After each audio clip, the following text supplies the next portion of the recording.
Bharat blissful wisdom. మనందరం తప్పకుండా తెలుసుకోవలసిన జగత్కారు ఆస్తికుల కథ అదేంటో చూద్దాం. జగత్కారు మహాతపస్వి. ప్రపంచ విషయాల్లో చిక్కుకోకుండా నిరంతరం తపస్సులో ఉండే మహర్షి. జగత్కారు అంటే అర్థం కఠినమైన నియమాలను పాటిస్తూ తపస్సుతో శరీరాన్ని క్షీణింప చేసుకున్న వ్యక్తి అని అర్థం. ఒకసారి జగత్కారు అడవిలో వెళుతుండగా ఒక చెట్టు వేరు పట్టుకుని అధోగతిలో వెలిపిస్తున్న తన పితృదేవతలను చూసి తాను వివాహం చేసుకోకుండా ఉన్నందున వంశ వృద్ధిని ఆపిన వాడినైనానని, అందుకే వారికి ఈ గతి పట్టిందని తెలుసుకుని బాధపడతాడు. వారి కోరిక మీద వివాహానికి ఒప్పుకొని తన పేరే ఉన్న కన్యని వివాహమాడతానని, ఆ కన్యని తనకి భిక్షా రూపంలో ఇవ్వాలని, ఆమె పోషణ బాధ్యత తాను స్వీకరించనని చెబుతాడు. ఈ విషయం తెలుసుకున్న నాగరాజు వాసుకి చాలా సంతోషపడతాడు. అతని చెల్లెలు కూడా జగత్కారు. ఆమె కూడా తపస్సుతో శరీరాన్ని క్షీణింప చేసుకున్న తపస్విని. నాగజాతికి జన్మేజయుని సర్పయాగంలో పడి మరణించాలనే శాపం ఉంది. ఆ శాపాన్ని నుంచి నాగజాతిని రక్షించగల మహర్షి నాగరాజు వాసికి చెల్లెలైన జగత్కారుకి జన్మించుతాడు అని బ్రహ్మదేవుని ద్వారా తెలుసుకుంటాడు వాసికి. నాగజాతిని రక్షించే శక్తి గల కుమారుడు కేవలం తపస్సులకు మాత్రమే సాధ్యమని అతనికి తెలుసు. వెంటనే వాసుకి జగత్కారుని కలిసి ఆయన విధించిన నియమ నిబంధనలకు ఒప్పుకొని తన చెల్లెలు జగత్కారునిచ్చి వివాహం చేసి తన మందిరంలోనే వారిని ఉండమని ప్రార్థించుతాడు. అప్పుడు జగత్కారు తనకి ఎప్పుడైనా నచ్చని విషయం జరిగితే తాను వెళ్ళిపోతానని చెప్తాడు. ఇలా కొంతకాలం జరుగుతుంది. జగత్కారుని భార్య గర్భవతి అవుతుంది. ఒకరోజు జగత్కారు అలసటతో తన భార్య ఒడిలో తలపెట్టుకుని నిద్రపోతుంటాడు. సూర్యాస్త సమయం అవుతుంది. తన భర్త ఆ సమయంలో ఆచరించవలసిన విధులు ఉన్నాయి. ఆయన నిద్ర లేపాలి. ఆమె సంకటంలో పడిపోయింది. నిద్ర లేపితే భర్త కోపొచ్చి తను విడిచి వెళ్ళిపోతాడు. లేపకపోతే ఆయన ధర్మాన్ని నిర్వహించని పాపాన్ని పొందుతాడు. ఏమి చేయాలి? కోపం వచ్చినా పర్వాలేదు, ధర్మలోపం జరగకూడదు అని అతన్ని మృదువుగా జాగ్రత్తగా నిద్రలేపింది. జగత్కారుకి చాలా కోపం వచ్చింది. నియమాన్ని ఉల్లంఘించావు కాబట్టి నేను వెళ్ళిపోతున్నాను అంటాడు. అప్పుడు ఆమె తన వారి శాపం గురించి రక్షించే కుమారుని సంగతి అడుగుతుంది. అప్పుడు జగత్కారు, నీకు మహా తేజస్వి అయిన ఒక మహర్షి జన్మించుతాడు, అతనే నీ వారిని రక్షించుతాడని చెప్పి ఆమెను ఆశీర్వదించి తపస్సుకు వెళ్ళిపోతాడు. తనకి పుట్టబోయే కుమారుడి సంగతి అడిగినప్పుడు జగత్కారుడు అస్థి అంటాడు.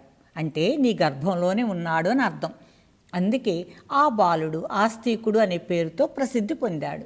జన్మేజయుడు సర్పయాగం ప్రారంభించుతాడు. అప్పుడు వాసుకి బాలుడు ఆస్తికుని దగ్గరికి వచ్చి అతను మాత్రమే తమ నాగజాతిని జన్మేజయుని యాగం నుంచి కాపాడగలడని, ఇది బ్రహ్మదేవుడు చెప్పిన మాట అని అన్ని విషయాలు వివరిస్తాడు. తన తల్లి జగత్కారు మేనమా వాసుకులి దీవెనలు పొంది నేను యాగాన్ని ఆపి విజయంతో వస్తానని వారికి మాట ఇచ్చి జన్మేజయుని యాగశాలకు వస్తాడు ఆస్తికుడు. ఆ యాగశాల మహర్షులతో, బ్రహ్మవాదులతో, పండితులతో నిండుగా అద్భుతంగా ఉన్నది. బ్రహ్మ తేజస్సుతో ప్రకాశించుతూ బాలబాలుడిలాగా విజ్ఞాన ప్రకాశంతో వెలిగిపోతూ వచ్చిన ఆస్తికుని చూసి అందరూ ఆశ్చర్యపోతాడు. ఇతను సామాన్యుడు కాదు అని అనుకుంటారు. ఆస్తికుడు తన వాక్చాతుర్యంతో యాగవేదిక దగ్గర ఉన్న పెద్దల మనసు గెలుచుకుంటాడు. మంచి స్థుతులతో జన్మేజయుని మనసు గెలిచాడు. చాలా సంతోషించిన జన్మేజయ మహారాజు ఏమి కావాలో కోరుకోమని ప్రార్థించాడు. సర్పయాగం ఆపమని కోరుకుంటాడు ఆస్తికుడు. అది తప్ప మరి ఏదైనా కోరుకోమని ప్రార్థించుతాడు జన్మేజయుడు.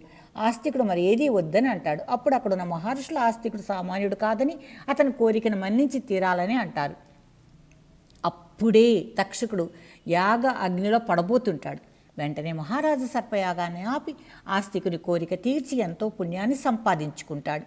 విజయంతో తిరిగి వచ్చిన ఆస్తికుడి నాగజాతి సర్వం ఘన స్వాగతం పలుకుతారు. ఆస్తికుడి తల్లి మేనమామ ఆశీర్వదించుతారు. నాగరాజైన వాసుకి తమ జాతిని సర్పయాగం నుంచి కాపాడిన ఆస్తికుని ఏదైనా వరం కోరుకోమంటాడు. అప్పుడు ఆస్తికుడు జగత్కార ఆస్తికుల ఉపాఖ్యానాన్ని ఎవరు చదువుతారో లేదా ఎవరు వింటారో, ఎవరైనా తాను చెప్పే ఈ మంత్రాన్ని చెబుతారో వారు ఎవరైనా సరే వారికి నాగజాతిలో ఎవరూ హాని చేయకూడదు అనే వరాన్ని కోరుకుంటాడు ఆస్తికుడు. తదాస్తు అనే వరాన్ని ఇచ్చిన వాసుకి నాగజాతికి ఒక శాసనం చేస్తాడు. ఎవరైతే ఈ ఉపాఖ్యానాన్ని చదువుతారో, వింటారో, ఎవరైతే ఆస్తికుడు చెప్పిన మంత్రాలు పఠించుతారో వారికి ఎటువంటి హాని చేయకూడదు ఏ సర్పమైనా సరే. ఏ సర్పమైన ఈ శాసనాన్ని దాటితే వారికి కఠినమైన శిక్ష ఉంటుంది అని శాసనం చేస్తాడు. జగత్కారు 2 మంత్రాలు ఇచ్చారండి. మీరు అవి ఎవరైనా మీ ఆచార్యులతో కానీ పెద్దవాళ్ళతో కానీ చెప్పించుకుని తప్పనిసరిగా నేర్చుకోండి. దీని అర్థం ఏంటంటే, జగత్కారు అనే ఋషికి, జగత్కారు అనే నాకన్యకి జన్మించిన ఆస్తికుడు అనే ఋషి సర్పయాగం నుంచి సర్పాలను కాపాడాడు, మేము అతనిని స్మరిస్తున్నాం, మమ్మల్ని బాధించవద్దు, ఓ సర్పమా తొలగిపో, నీకు శుభం జరుగుతుంది అని అర్థం.